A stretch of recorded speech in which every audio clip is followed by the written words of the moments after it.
For years, educators have tried and failed to get poor kids from the inner city to do just as well in school as kids from America's more affluent suburbs. Black kids still routinely score well below white kids on national standardized tests. But a man named Jeffrey Canada may have figured out a way to close that racial achievement gap. What he's doing has been called one of the most ambitious social experiments to alleviate poverty of our lifetime. His laboratory is a 97-block neighborhood in Harlem, which he's flooded with a wide array of social, medical, and educational services available for free to the 10,000 children who live there. It's called the Harlem Children's Zone. Ed Bradley first reported on Jeffrey Canada 3.5 years ago, but back then there was no way to tell if his children's zone was working. Today, however, results are in, and they're nothing short of stunning. So much so that the White House is now taking notice. For Jeffrey Canada, however, it's just a start. The story will continue in a moment. You grow up in America and you're told from day one, this is the land of opportunity, that everybody has an equal chance to make it in this country. And then you look at places like Harlem and you say that is absolutely a lie. So you're trying to level the playing field between kids here in Harlem and middle-class kids in a suburb? That's exactly what we think we have to do. If you grow up in a community where your schools are inferior, where the sounds of gunshots are a common thing, where you spend your time and energy not thinking about algebra or geometry, but about how not to get beat up or not to get shot or not to get raped. When you grow up like that, you don't have the same opportunity as other children growing up, and we're trying to change those odds. He's trying to change those odds on a scale never before attempted. His goal, to break the cycle of poverty in an entire neighborhood by making sure all the kids who live there go to college. That's what it's all about. You really believe that's possible, to break that cycle? Absolutely know we're going to do it. Canada remembers well what it was like to be a kid in the inner city. We couldn't afford. He grew up not far from Harlem in another tough New York neighborhood, the South Bronx. Abandoned by his father, he and his 3 brothers were raised by their mother, who was barely able to get by.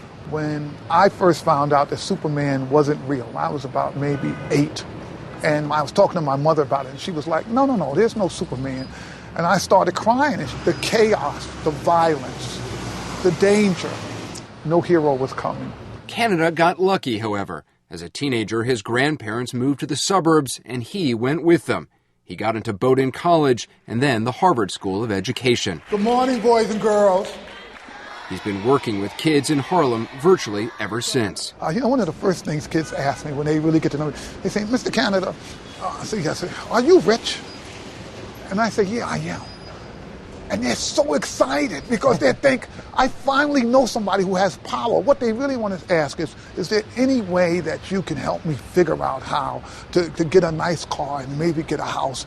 And I think they want someone to say, yes, you can. I got out, you can get out. There's a way, and I'm going to help you do that. To do it, Jeffrey Canada decided to build his own school in the Harlem Children's Zone. Right now, there's some 1,200 kids enrolled from kindergarten to the 10th grade. It'll eventually expand all the way through the 12th grade. We've created a school to help you all become the smartest boys and girls in the country. It's a charter school, so Canada is able to run it his way, free from the bureaucracy and restrictions of the public school system. There's 1 adult for every 6 students. Classes are smaller and school days longer. Kids come in on Saturdays, and summer vacation, that only lasts 3 weeks. We will always ask permission before leaving the group? Yeah. Okay. Discipline is strict, and so is the dress code. To teach kids healthy eating habits, there are cooking classes using ingredients from the school's own organic garden. And if any of the kids get sick, this on-site clinic provides free medical, mental health, and even dental care. Good afternoon. Canada calls his school the Promise Academy, and this is what he tells parents at the start of each year. We promise our families, if your children are with us, we guarantee they're going to get into college, and we're going to stick with them through college, right? So that's the promise. How can you, though, actually promise that they will go to college? If my kids don't go to college, people who work for me are losing their jobs. And there's just no way around that. You'll fire the teachers? I will fire the teachers. I'll fire the after-school workers. I'll fire the directors. Everybody understands that this thing is our job as the adults. And we're not going to hold the kids responsible, right? And are some of my kids belligerent? Yes. Do some of them come in and don't try hard? Yes, they do. Do they come from broken homes? Yes. Is there poverty and drugs and crime? Yes, it's all those things. Those kids are still going to college. My name is Rashard Nozier. Rashard Nozier wasn't too sure about college when Ed Bradley first met him back in 2005. He was just in kindergarten. You want to go to college? Much as it kills me, yes. Much as it kills you. Why would it kill you going to college? Yeah, because they got people words that I don't know. But you'll learn new words every year. Trust me, you'll be okay. Okay. Today, Rashard is in the 5th grade and seems a lot more confident about college. Do you know what college you want to go to? Stanford. What do you want to do after Stanford? I would like to earn my way to being a CEO. Why do you want to be the CEO? To tell you the truth, I think you get paid better when you're a CEO. I think you're right. If you work hard... To make sure his kids succeed, Jeffrey Canada will do just about anything. Who in this group went to Disney World this summer? For younger students who ace their statewide tests, there are free trips. And he pays high schoolers up to $120 a month if they get near perfect attendance and grades. Aren't you kind of basically bribing them? I love to bribe kids. You love to bribe kids? I love to bribe, because this is, look, I think you say, well, Jeff, don't you want kids to do it for the intrinsic value of Sure, I'd love them to do it for the intrinsic value. And until then, I'd love them to do it for money. I don't care. I just want them to do it. Yeah, no excuses. Tuition at the Promise Academy is free, but there's not enough room for all the kids who live in the zone, so admission is by lottery. So let me tell you how this lottery is going to go. This August, we watched as anxious parents waited to hear if their children would get in. Drew Roberts. There were 210 slots open for a new kindergarten class, but 375 kids had applied. Kyla Phipps. Philip Canty IV. As the slots filled up, some parents left waiting began to realize their child's chances of success in life had just been reduced. These are 3-year-old children, and their brain is just starting to develop. There were a lot of angry parents. They were angry, and they were accusing me. Jeff, how could you do this to a 3-year-old? This is not right, Jeff. And I was saying, no, you're right. It's not right. I was sitting here for nothing. You look into those mothers' eyes and those fathers' eyes, and you see the fear and the terror and the clear understanding that the system is designed so that their kids are probably not going to make it if they don't get in. Who else? To help ensure that the kids who don't get in still make it to college, Canada has created a pipeline of free programs targeting all 10,000 children in the zone. He sends recruiters out door to door, trying to sell sometimes suspicious families on what services he's offering. You have a moment? No. Canada's pipeline begins at birth, at the Baby College, a 9-week workshop that teaches new mothers and fathers how to parent. You're hitting. And then, after that, you come and hug the child. It's sending mixed messages. It also teaches them how to prepare their kids for elementary school. So you have the routine of reading books. For toddlers, there are free pre-kindergarten classes that focus on developing language skills, even in French and Spanish. Canada's also put reading labs in public elementary schools in the zone and created an SAT tutoring center for teens. You have to round it up to this one. 90% of the zone's public high school students who participate in Canada's after-school programs now go on to college. We get them in the pipeline, we seal it. Once they get in, we don't let you out. You get out with a college degree. That's the point. None of this comes cheap, however. The Children's Zone annual budget is $76 million. 2/3 of which comes from the private sector, and much of that from Wall Street. It comes to about $5,000 per child per year. $5,000 per kid, it's a lot of money. Yeah, it's a lot of money until you see what it costs us when we fail these kids. In New York City jail, $60,000 a year. 60. Juvenile detention, $100,000 plus a year. We're spending the money on these kids, and we're not getting anything in return. Canada's long argued that investing in the Harlem Children's Zone would show a return. And now, for the first time, there's scientific data to prove it. He has done a remarkable job. Dr. Roland Fryer is a professor in the economics department at Harvard. He's conducted the first independent statistical study of Geoffrey Canada's efforts to close the racial achievement gap in his school. What is the racial achievement gap?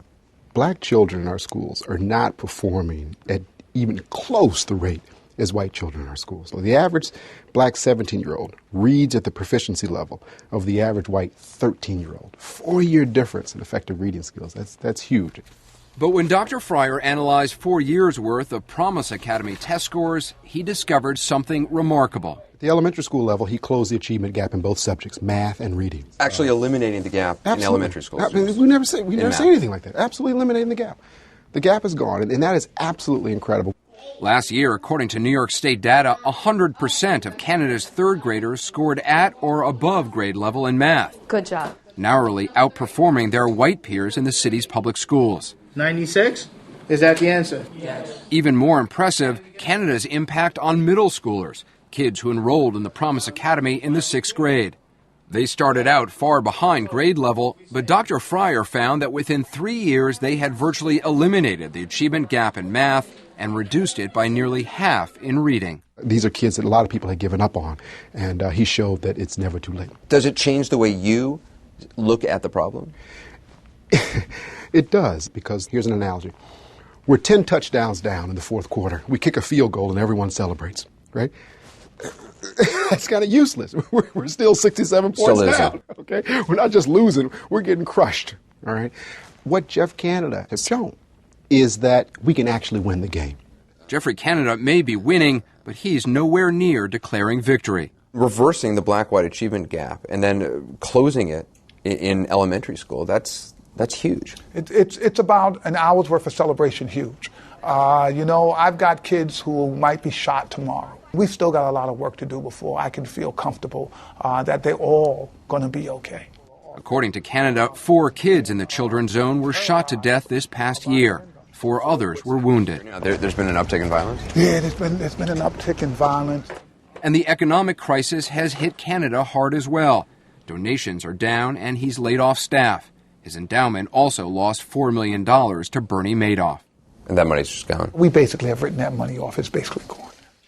But Canada's experiment did receive a boost earlier this year when President Obama announced plans to create 20 Promise neighborhoods across the country, modeled after the Harlem Children's Zone. If the Harlem's Children's Zone can turn around neighborhoods in New York, then why not Detroit or San Antonio or Los Angeles? And a lot of students came to school on Saturday. There are other charter schools getting similar positive results, but replicating the Harlem Children's Zone in its entirety may be difficult, in part because it's hard to determine exactly which ingredient is the key to Geoffrey Canada's success.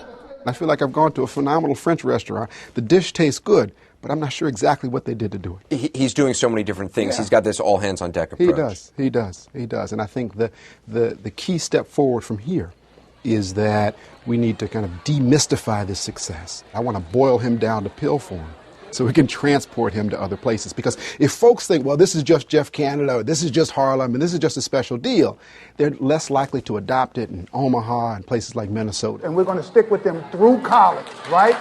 So how will you measure success? How will you know when the Children's Zone has worked?